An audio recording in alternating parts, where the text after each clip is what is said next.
Hey guys, this is the Bostonian Critic, and I'm releasing this video early because I am going out tomorrow to Six Flags New England again. Awesome. Can't wait to go back on Harley Quinn's Insanity and Superman. And Batman as well. But that's it. I might as well do it early because I'm leaving tomorrow, and anyway, alright, so it's finally that time again. It is time to review the DisneyToons studio movies, because after their recent shutdown a couple months ago, last month, which I'm really surprised, but I feel it's a shame. But I guess it's for the best. I don't know, but anyway, much like the Disney animated films, the Disney animated films were pretty successful. The DisneyToons studios weren't quite as successful as Walt Disney Animation Studios were producing. So basically, they released some theatrical films. And they released a ton of direct-to-DVD movies. And we obviously know what's going to happen for my reviews this month. I have to review the Disney sequels. I will admit, there's definitely a lot of good ones, but there's a lot. Well, there are some really good ones out there, but there are some that are just painful and terrible. And boy. Alright, but you know what? I might as well get some negative reviews out anyway soon. Or sooner for the better, at least for this channel. So this month I will be not only talking about Disney sequels, but other Disney movies that they released from that studio. I already did talk about a Goofy movie, one of my all-time favorite films, back in Disney Year Part 1, because I wanted to make that as an exception. Because I don't necessarily want to consider it just as a Disney Toon Studio movie in general. I can consider it as one of my favorite Disney animated films, but also one of my favorite Disney movies and films, period. So with that said, this is Disney Year Part 4 of the Disney Toon Studio movies. Let's get started with the first film that they've released, DuckTales the Movie, Treasure of the Lost Lamp. This film came out the exact same year as the Disney animated cult classic, The Rescuers Down Under, which that movie didn't do very well at the box office, which I feel is a shame. But that said, what's my actual opinions of the DuckTales cartoon? Well, I remember watching a lot of the episodes when I was a kid. So I guess I was a huge fan. I don't remember seeing all of them, but I do remember seeing the show. And I remember being really good. Who doesn't love Alan Young as Scrooge McDuck? Again, who doesn't also love Launchpad McQuack or Gizmo Dog, Magica Dispel, the whole bunch.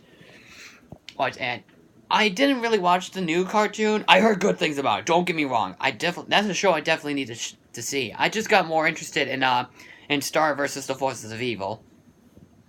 Which I'm still pretty pissed off that the fourth season's coming out in 2019. I'm really pissed off about that. But anyway, the story is pretty much of a Latin story, but basically with DuckTales. Scrooge McDuck, played by the late Alan Young, goes out to the Middle East with Huey, Dewey, and Louie and Launchpad McQuack. They find the lost treasure of Kali Baba. While that's going on, there's a evil villain named Murloc, voiced by Judge Doom himself, Christopher Lloyd, and his sister named Dijon. Get it? Dijon, like Dijon mustard? Okay, I'm gonna shut up about that. But anyway, when Scrooge McDuck finds the lost lamp, they basically, Murloc sets out the booby trap and stuff. They do escape. They head back, and then the lamp that they have, Huey, Dewey, and Louie, rub the lamp. Well, actually, Webby first rubs the lamp, and then Huey, Dewey, and Louie rub it, and then a genie pops out, voiced by Rip Taylor. So of course, it's your classical Aladdin story before the masterpiece Aladdin, in my opinion, from Disney Animation came out. So basically, it's basically up to them to keep the lamp away from Murloc. So that way, because he has a certain gem on a certain amulet on his neck, and he's able to transform to any animal. If he puts the amulet on top of the lamp, he gets unlimited wishes, which I think that's pretty clever for a character arc like that. Well, for a plot device like that. So it's basically like one long episode of DuckTales. And for what this film is, I think this film is really good. It has nice animation. The voice acting is really good. Obviously, there are some clever jokes. There are a lot of really good action scenes. There are some really cool action scenes in the show, or well, in the movie that like it was in the show. Oh, in the show, the animation was more almost like theatrical quality animation, and it looked really good. For theatrical, it looks really good. Or I guess it could have been just a little bit better. That's the only criticism I have with the animation. Like, I actually would love to see them, like, go all out, like, make it, like, an actual feature-length Disney animated film from Walt Disney Animation. So, I guess for what they did, or for the animation, it's still very well done. I like Christopher Lloyd as the villain. Obviously, as Christopher Lloyd, and anything he touches is really good. Except for Food Fight. Do not touch that piece of crap. Ugh. But Rip Taylor is a pretty enjoyable genie, but obviously my big love for Robin Williams, which is my favorite actor of all time, I mean, him as the genie is the best. And plus, I think Aladdin and Mrs. Doubtfire are his best films. But Rip Taylor does a good job as the genie. Alan Young, of course, is awesome as Scrooge McDuck. Again, it's not his first time doing a Disney movie. We already know he played as the little girl's father, or from The Great Mouse Detective, another underrated Disney film. So, yeah. Overall, I think DuckTales the movie is really good. The animation is really good. The story is pretty decent.